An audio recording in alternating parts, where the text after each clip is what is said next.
Right, you lot, let's chat. It is time to dust off your wands and put on your capes as we go in search of some more Harry Potter filming locations.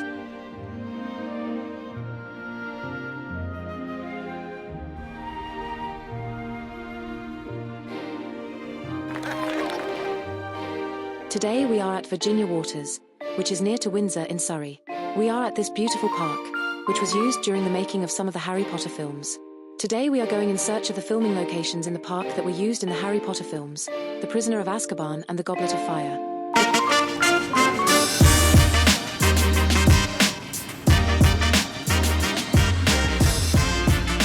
We start from the main entrance to the park, on London Road. Looking towards the lake, just left of the Pavilion Cafe, we are going to the lake shoreline.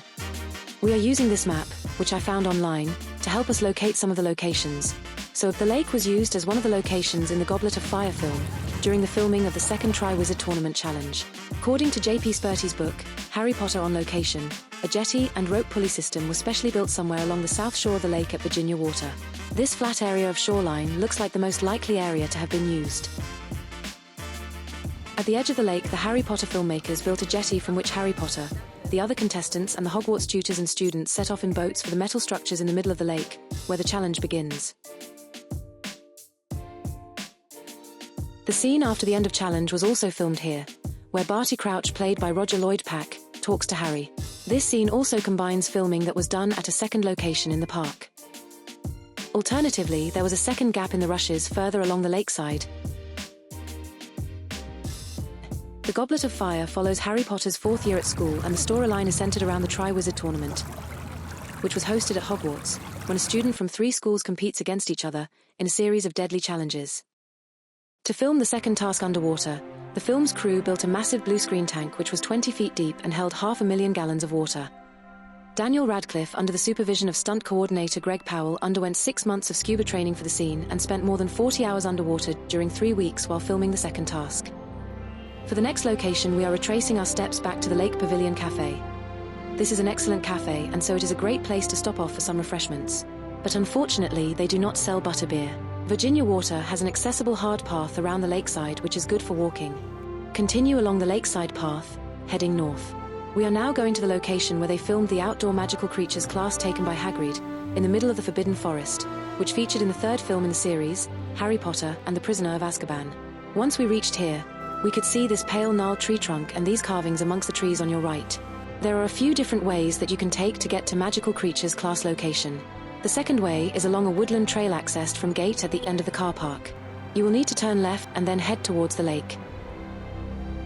A third way to the Magical Creatures lesson is along a woodland trail from the main entrance, which runs parallel behind the car park through the forest. Back to the lakeside route, which we found the easiest to locate the site. We continue east through the trees, until we reach this natural clearing. In the center are these 3 trees. The trees ahead are where the Magical Creatures walled arena was located. This is where Harry Potter meets the hippogriff, called Buckbeak, and takes his first magical flight in The Prisoner of Azkaban.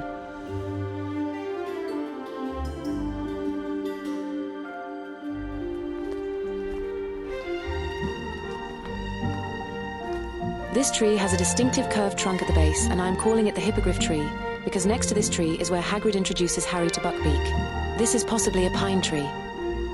If you know what type of tree this is, let me know in the comments. Principal photography began in February 2003 at Leavesden Film Studios. Alfonso Cuarón, the Mexican director, directed the third film in the Harry Potter series, taking over from Chris Columbus, who remained on as a producer, with David Heyman. The Hogwarts students face this tree during the lesson, and stand between 2 trees, with smooth bark. The tree on the left of the students has a pronounced groove.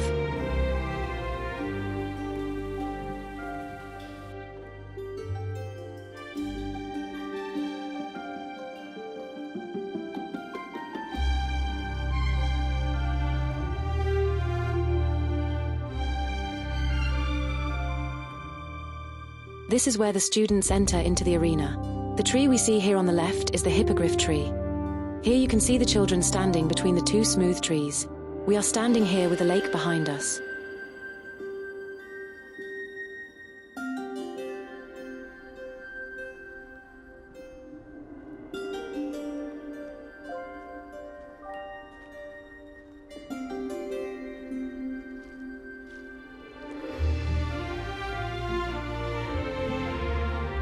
This tree is outside the wall, right next to the entrance. When the Hogwarts student enter, they walk through the forest. Next to these two trees, the left one is leaning. The area here was enclosed by a fake stone wall, created by the effects team, which was removed after filming, leaving no trace. At the entrance, the students pass this tree, which has smooth bark, which is inside the arena wall. The students stand between these two trees with smooth bark. As we pan across the arena, here is the leaning forest tree that the students walk past and the smooth tree next to the walled entrance. It is here Malfoy and Neville encounter the Monster Book of Monsters. Here are the students standing next to one of the trees with a smooth bark, which I will call the student's smooth tree.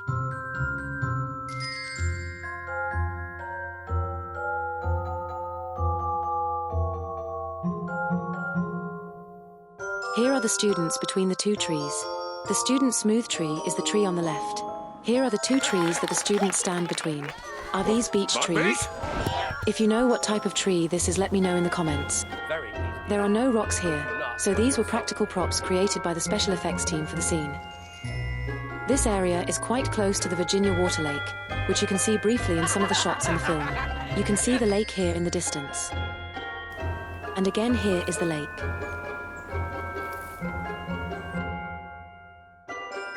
Harry Potter and the Prisoner of Azkaban was the third film in the series.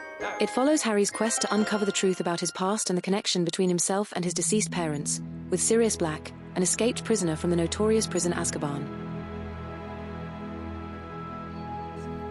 This shot is looking into the center of the arena, from behind the children. The tree on the left-hand side has a large groove that runs up the tree trunk.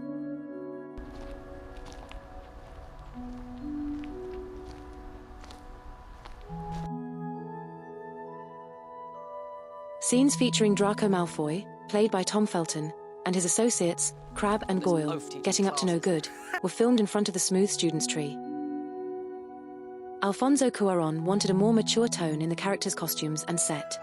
He said he wanted to make Hogwarts more contemporary and a little more naturalistic. Each teenager's individuality was reflected in the way they wore their uniform.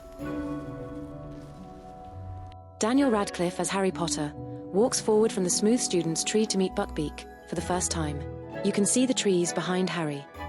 The tree behind the smooth student tree has a diagonal branch on the right that is stretching upwards.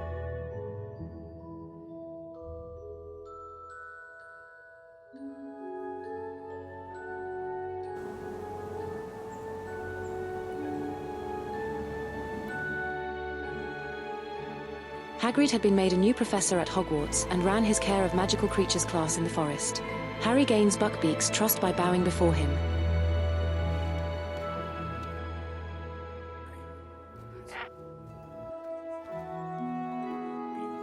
Hagrid and Buckbeak are standing between these two trees that can still be seen today. Creating Buckbeak took months of research and preparation. Alfonso Cuarón said Buckbeak was a mixture of regal elegance, particularly when he is flying, and the clumsy, greedy creature he becomes back on land. This is a view of the arena, with a lake somewhere behind us. This is where Harry Potter meets Buckbeak for the very first time. In some scenes when Hagrid appears in the same shot as the child actors, Hagrid was played by Martin Bayfield, a former rugby union player, who wore a realistic, animatronic head. This head was on display at the Harry Potter studio tour at Leavesden Studio. The late Robbie Coltrane appeared as Hagrid in The Prisoner of Azkaban. This is the hippogriff tree that Buckbeak stands next to. The hippogriff tree has a prominent X shape in the bark at the base of the tree. Creature effects supervisor Nick Dudman and his team created several practical hippogriffs for filming. The creature effects department built a life-size hippogriff, with aquatronics to allow fluid movements. It was covered in real bird feathers. Alfonso Cuarón said, Buckbeak was one of the most complicated elements because it was so interactive with our characters. The animatronic figure was used on location at Virginia Water during filming.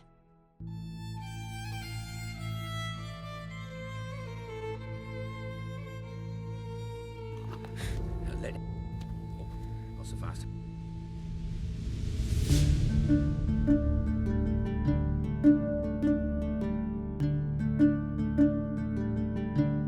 If you have difficulties finding this location, you can use the coordinates shown here. Okay, you're right.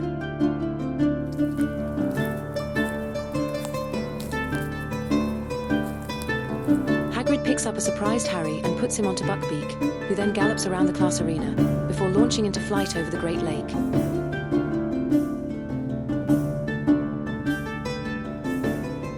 Thank you for that.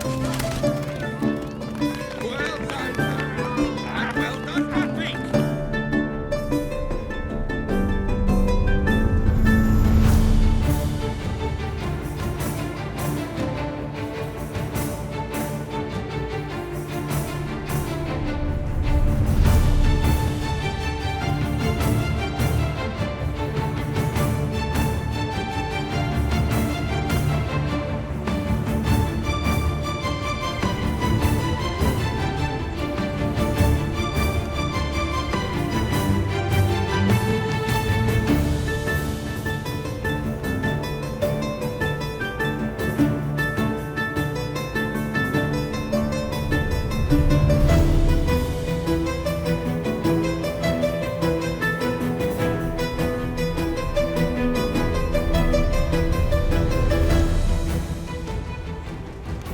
Buckbeak was also created using computer graphics, especially when the hippogriff takes off from the arena and flies across the Black Lake.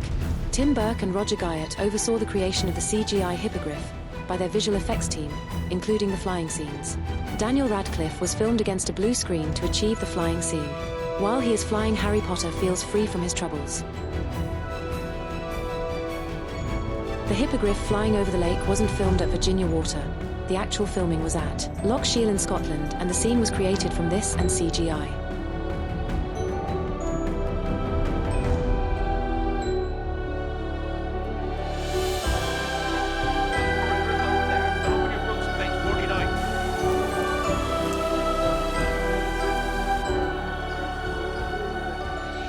Back at the arena, Hagrid watches through the pine trees as Harry Potter flies on Buckbeak. Buckbeak and Harry lands back in the arena, next to one of the trees with smooth bark.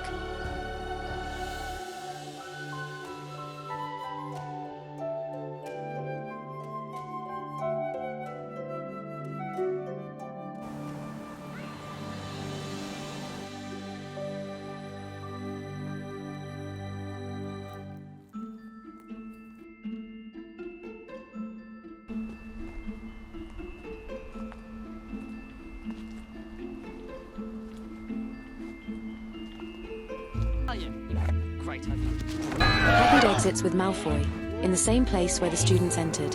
This pale tree trunk in the distance looks like the same tree we used to locate the area from the lakeside path. The entrance and the exit from the arena are at the same place in the wall. We are now heading towards the next location, heading north along the path that runs next to the arena, through the trees. Soon you will come to an area where the ground is covered in ferns. This is apparently where they filmed the scene between Harry and Professor Lupin, in The Prisoner of Azkaban, but there are no identifiable landmarks in the scene to be able to find the exact location. Lupin was played by David Thewlis. He was the new defense against the dark arts professor, a seemingly mild-mannered, talented professor who turns into a werewolf when there is a full moon. Harry and Lupin reach the lake and an outcrop of land, which was created by a mix of blue screen and CGI. Head west until you reach the lakeside. According to the map we found online, part of the scene where Hagrid stands in the lake was filmed somewhere along this shoreline for the film Harry Potter and the Prisoner of Azkaban. The scene has Hagrid is wading in the lake, while Harry, Ron, and Hermione are standing on the shore. The sequence blends footage filmed in Scotland at Loch Hilt, which shows Hagrid and the trio in long shot from behind, with the lake in front of them. The filming apparently done at Virginia Water are the shots looking at Hagrid, with the shore and Ron, Harry, and Hermione behind him. The map suggests that the shoreline used in the film was somewhere here. We found a number of possible spots along this shoreline along this stretch up to Wick Pond. We retraced our steps, heading south, along the lakeside path, past the main entrance, until we come to this scenic waterfall called the Cascade. Although the Cascade doesn't appear in the Harry Potter films, this waterfall still looks cool, so it is well worth a look.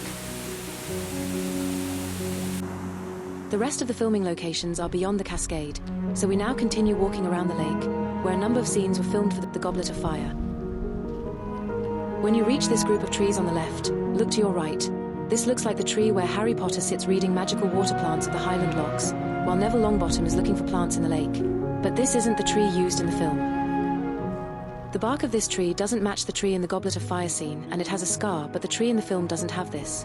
Although it gives a nice photo opportunity next to the water, as the shore here looks similar to the film.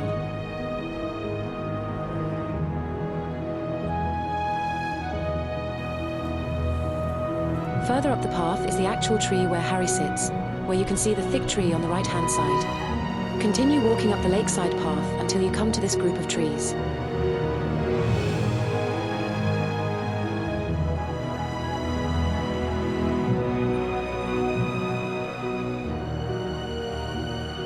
This tree with the distinctive bark is actually the tree that Harry Potter sat beneath reading, in a scene from the Goblet of Fire. To match the tree that Harry sits under, in the clip as the camera pans down you can see that there are actually two trees close together. The tree behind Harry's tree has a branch that hangs over the lake. Look carefully at the bark, which matches the bark on the tree we have found here. Also, the tree in the film has no groove or marks. Harry is sitting reading the book, Magical Water Plants of the Highland Lochs, next to the lake. Neville Longbottom gave this book to Harry to read, while Neville is looking for magical water plants in the lake. There are more bushes now, and the shoreline has changed over the years, but the bark here matches the one in the film.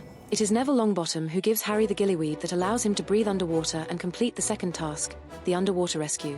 But please note wading isn't allowed in the lake. The tree in this area were also used in other scenes in the Goblet of Fire, including one filmed between Harry and Mad-Eye Moody, but this wasn't used in the final film.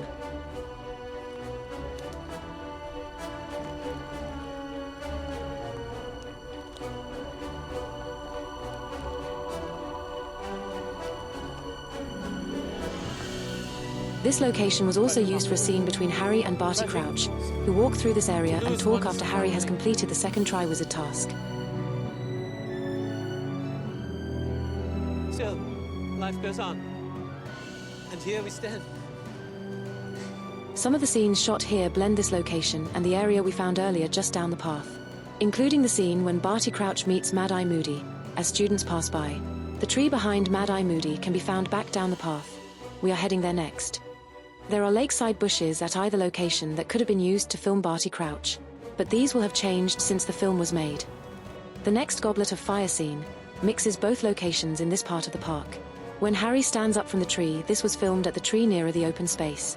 When we see Hermione, Ron, and Ginny, this is filmed in the area opposite to the photo opportunity tree. The trio walk from these three trees. The tree on the left has some distinctive knobbly bits that you can see in the film. This scene follows the scene when Neville has been searching for the Gillyweed. Harry and Ron have fallen out and Hermione finds herself acting as a reluctant go-between, passing on messages. In the film The Goblet of Fire selected a student from each of the three schools who must compete in the tournament, but it unusually went on to select a fourth student, which was Harry Potter. This causes bad feeling between Ron and Harry, as Ron thinks that Harry has put his name forward and doesn't realize that Harry is actually innocent and that there are darker forces at work.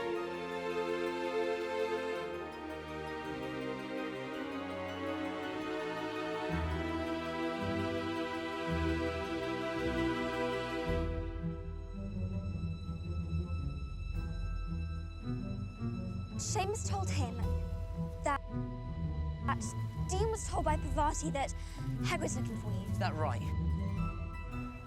Well, you can tell Ron. I'm not an owl!